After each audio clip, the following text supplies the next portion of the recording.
We've got women's assistant national coach Emma Randall here at the 2017 Women's Nationals in Irving, Texas. We just put together our cadet world team. What are your thoughts on it?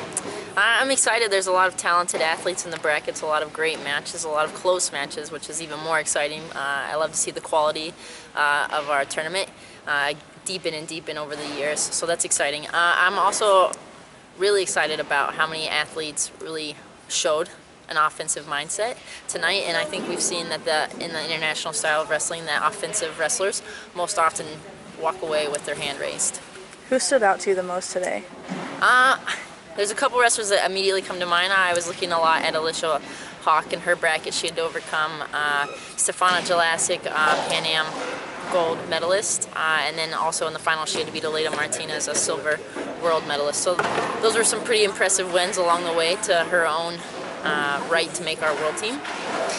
Also, I would have to say just the length of the matches that went 3 rounds. So both Gracie Figueroa and Michaela Beck's match, and also Alex Lyles and Macy Kilty. That's taxing after all the matches that they've wrestled all day. And to still be out there and to bring that fight and that passion, who wants to make the world team most, was definitely shown today. So.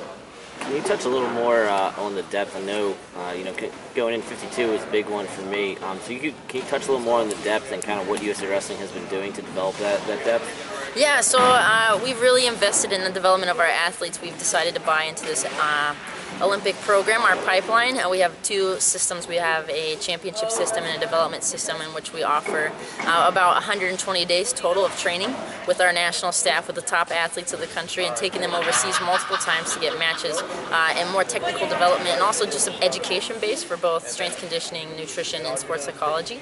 And so what we've really done is spend a lot of time, and all of that time comes away from our senior national team, but I think we believe that as a program, our future are these athletes who are wrestling here today, and so us spending our time is an investment well worth its I guess, time. And that kind of rolls into my next question. We were talking earlier about some of the overseas trips you guys are hoping to make, and kind of some of the training camps. Can you kind of lay out some of your plans over the next few months for the team? Yeah. For first, we have our first 10-day camp, June 26th to July 6th at Spire Institute in Ohio. We invited Kazakhstan, Japan, China, Canada, and so they're all sending teams. We're going to have a morning technique session, and then in the afternoon we're going to have matches, dual meets, situation goes, and really just feel our competition. It's not very often that we get to wrestle with Asian competitors, so we're super excited for that. It's always great when we can partner with Canada because we're making our side of the hemisphere stronger. So that's exciting. And then from there, the athletes will go to Fargo or to Pan Am's, and then they'll have another national team camp late July to early August at the OTC with our senior national team before they go to their own world championships in Paris. And then we plan on taking our athletes to Russia to a tournament in St. Petersburg in honor of Natalia Vorbieva. So a lot of traveling, a lot of time with our athletes. We're really trying to push getting them that international experience at the youngest age group. So when they make their first world team, it's not their first trip and it's not their first medal. It's not the first time they've ever felt a foreign competitor. And when we walk out on that mat, we have the advantage.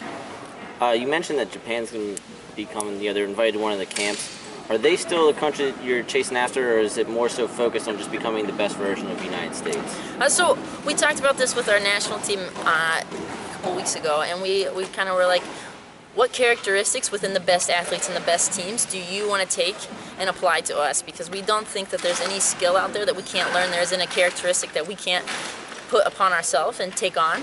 So it's taking bits and pieces from every team. Of course, Japan won 80% of the medals in all the different age groups, so that's something that we're striving for, and we're obviously looking to them for a lot of that information. But at the same time, there's great pieces of quality within multiple countries, and it's just taking the best of all those programs. How can we be the best U.S. team that we can possibly be?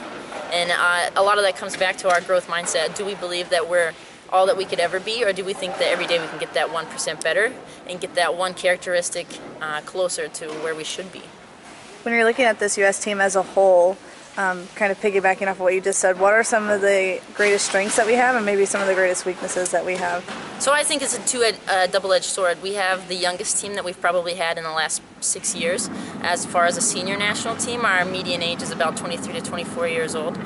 We have 19-year-olds who made the team, and we have a lot a severe drop-off once they hit 25 years old. So when we're looking at these athletes, they're young on the senior age side, but what we also saw when we looked at the numbers is that these athletes are the same athletes who invested within our development system in 2012 to 2016. So these aren't their first world teams, but it might be their first senior world team. So 5 of the 8 senior world team members this year, this will be their first technical world team. So it's great going out on that mat, and maybe there's less pressure on them, so they can go out there and perform and really do what they want to do. Awesome. Thanks. Cool. Thanks a lot.